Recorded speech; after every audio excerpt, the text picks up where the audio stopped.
Hello, everybody. This is Zach Said It Again. I'm your host, Zach Cooley, and I'm honored to be here with Becki Julian, known to all of Wytheville and to my family as well, very dearly, as Becki the Balloon Lady. Oh, Becki, thank you so much for being on the podcast with me today.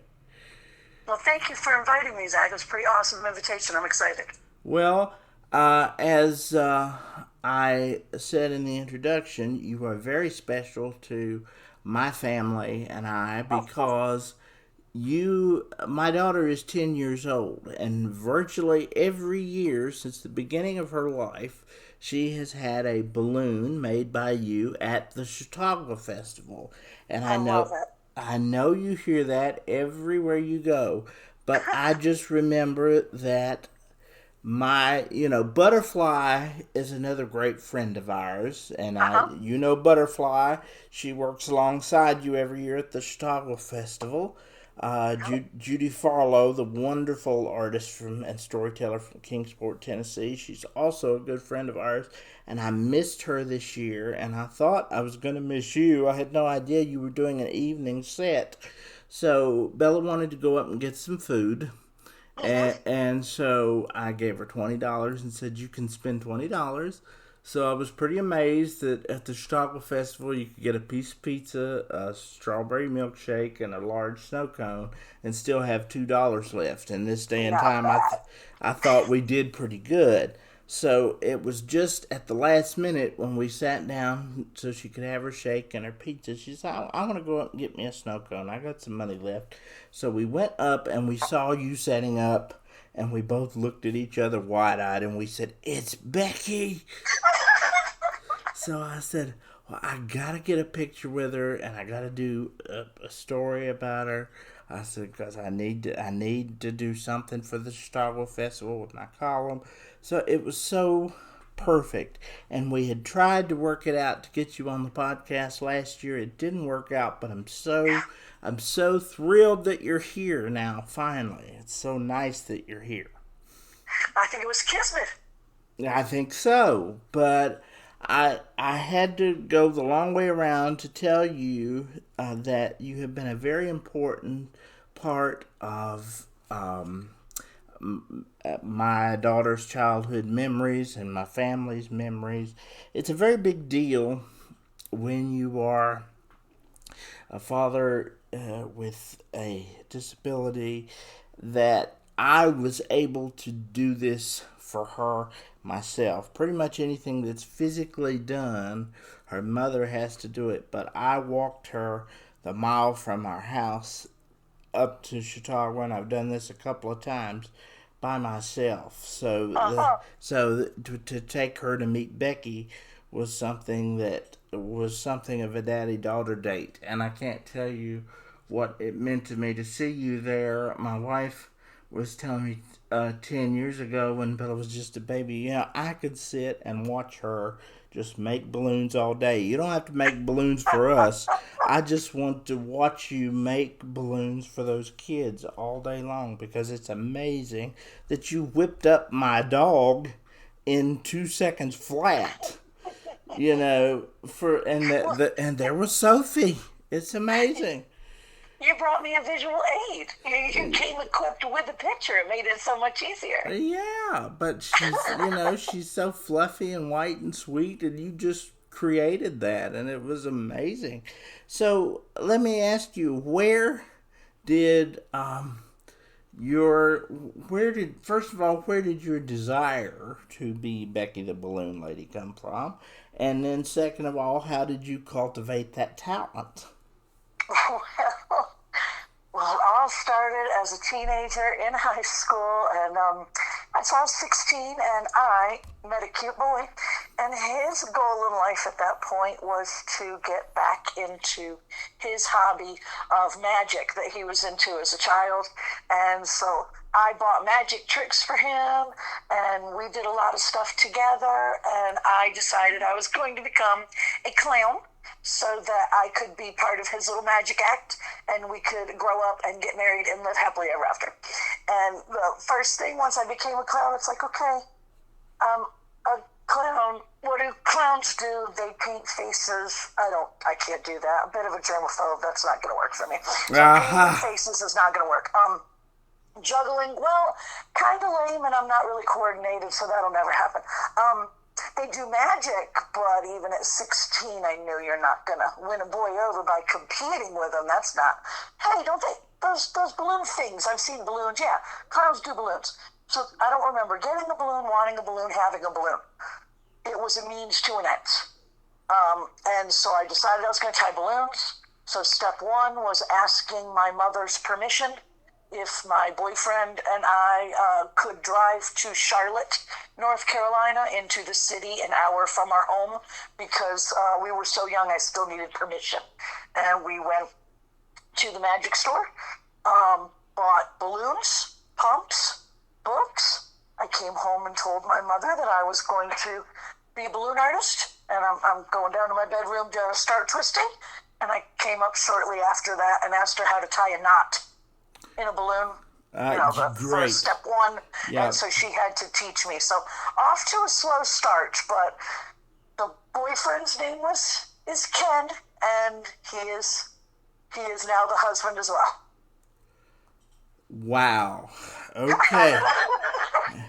How many years later did he become the husband?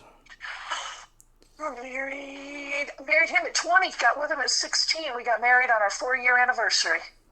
All right. Keep it easy for him, that way no excuse to forget. So I won't ask you how many years it's been, but it was the sort of the romantic, almost run away with the circus kind of thing. Created our own circus. Yes, we did. Yeah. We had been married 27 years, and what I always joke about is that he pulled a bait and switch on me. I married a magician, and he turned juggler. Oh. Wow. I don't know if you would have met him when I first started coming to Chautauqua. Both my husband Ken and his juggling partner Kyle were coming there performing as well. They are gravity check juggling, and we had other friends coming doing all kinds of stuff. I used to bring the circus with me, but as time has gone on and the years have changed, I do Chautauqua solo now. Right. Well, I have only known you in the last 10 years since I became a father. Okay. I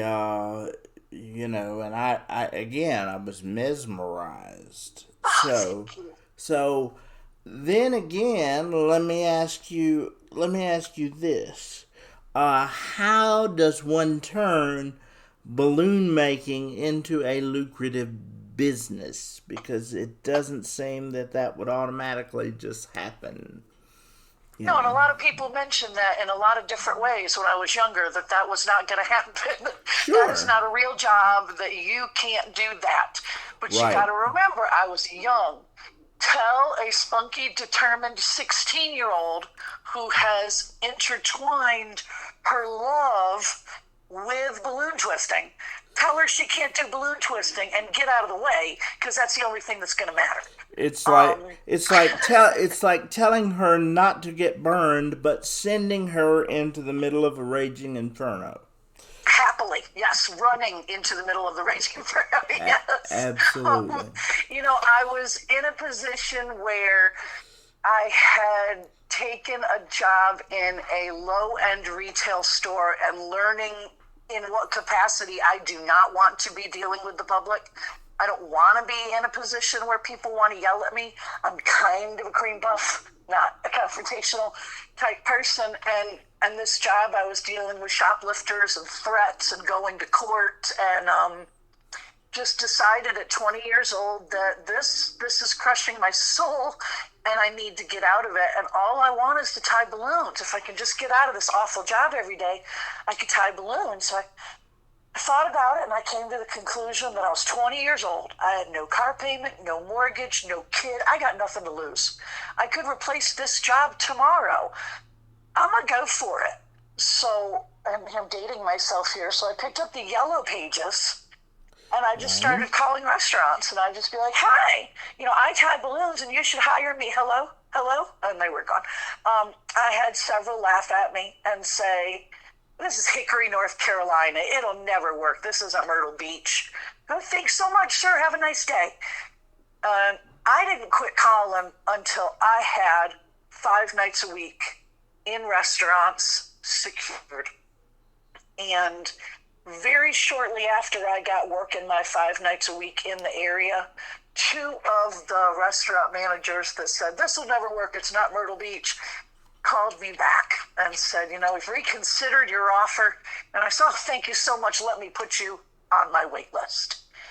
And I've had a waiting list of restaurants for the whole 28 years. And that's what I think gives me the confidence to know that I can stay and maintain full time. And I love what I do and think that I was made to do it.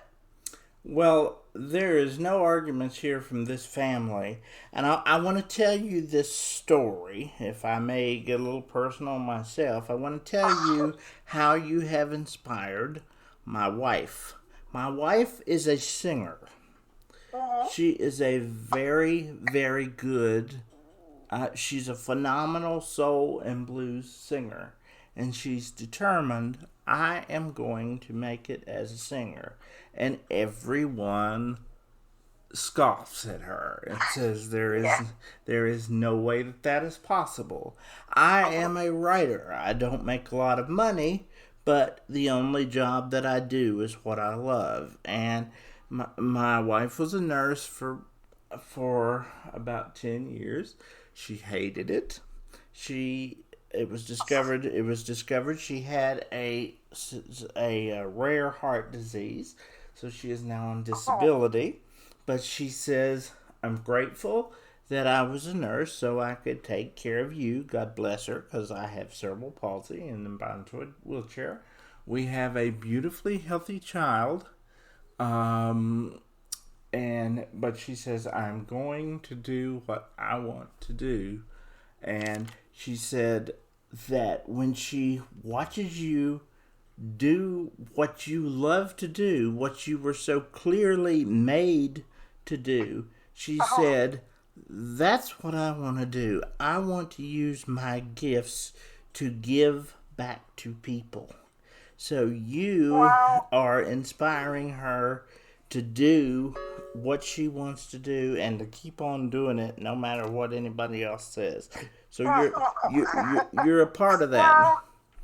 You're a part of that. And as I said, you've been a part of our lives every year. You may not remember our names every year. You will now because we've done the podcast. But I could make a collage of pictures of you year after year with Bella and Butterfly, and that may be all we do at the Chautauqua Festival, but that is a memory that we have every year, is going to see Becki and Butterfly. And that it sounds kind of trite, but you're a very big part of our lives, a very important part of our lives, very important part of my daughter's childhood. So I just want you to know that you're very, very much appreciated. Thank you, Zach. Those are such kind words. I certainly don't want to ever, belittle I love the compliments when people say, I love your balloons are great, you're good at your job and stuff like that. But the story that you just shared, the sentiment the gift that you just gave to me, that's even better. Yeah, I really appreciate that. Well, you're, as I said, a very inspiring figure to everybody in our family. And to tell me about the Chautauqua Festival, you've been there for years and years. You're obviously deeply loved by more than just us. What does that mean to you to see these kids who remember you and come back year after year, and then see their kids come back year after year? I mean, that must be, I can't imagine how meaningful that is for you. It's beautiful. I believe that I have been coming to Chautauqua for about 17 years.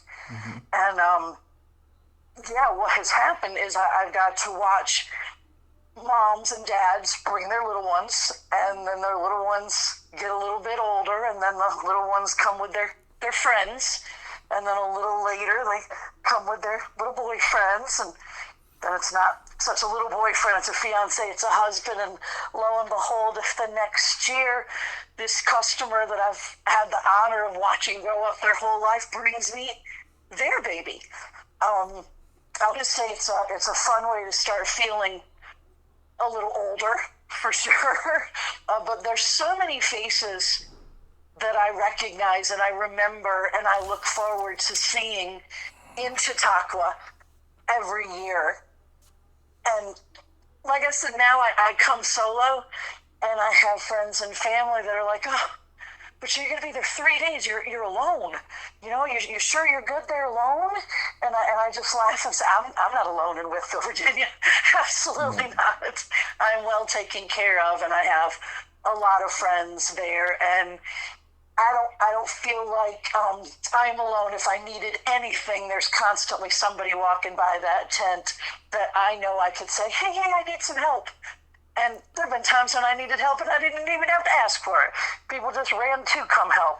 I'm a very blessed woman, and I look forward to the Chautauqua Festival and its Wythevillians every year.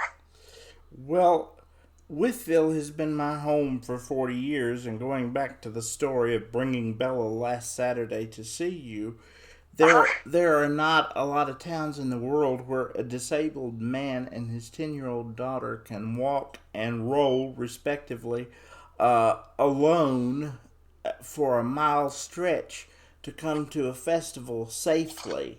But Wytheville, Virginia permits that, and we see people along the way that we know, the neighbors, and say, if you need any help, just ask. And I say, no, I'm good. This is something I can do, and I'm very proud to do it independently. But there are people willing to help us along the way if that is necessary. And nice to know. It's a safe and warm town, and I would not have the success I have had as a writer, or the acceptances I've had as a writer, or even a functioning member of society, had I not grown up and lived and worked here in Wytheville, Virginia. So I know what you're talking about, and I'm so glad that you're accepted as one of us, because you certainly are. You've become in a very extended sort of way, an extended part of our family, because you, as I said, you represent happy memories of my daughter's childhood for the last decade, which have gone by in an absolute blink. And it's always nice because they grow up so fast. That is a cliche that is painfully true and hurts my heart. But I'm grateful for the things that stay the same, things that never change. And don't you just love how people, you say that you have parents who come, and when they were little they came, and then they bring their kids. Isn't it wonderful how people never get too old for balloons? It is very true. Yes, I have adults that come to my line in Wytheville every year that do not have children. They did not come to get balloons for children. They waited in my line, which can sometimes be quite excessive. And maybe everyone doesn't realize just how hot it can be in Virginia in the middle of June. But they'll wait in that line and come and get balloons for themselves. And that thrills me. It's a big compliment, really. Well, you have these big, colorful dresses that match your big, beautiful, colorful personality. Oh, thank you. That match your big, beautiful, colorful balloons. So, and I mean, you have the gimmick, you have the personality. It all just meshes into one big, beautiful part of art. You know, I was standing in Priscilla Jonas has been a lifelong friend of mine, and she's been chairman of the With Arts Council off and on since the festival started 40 years ago.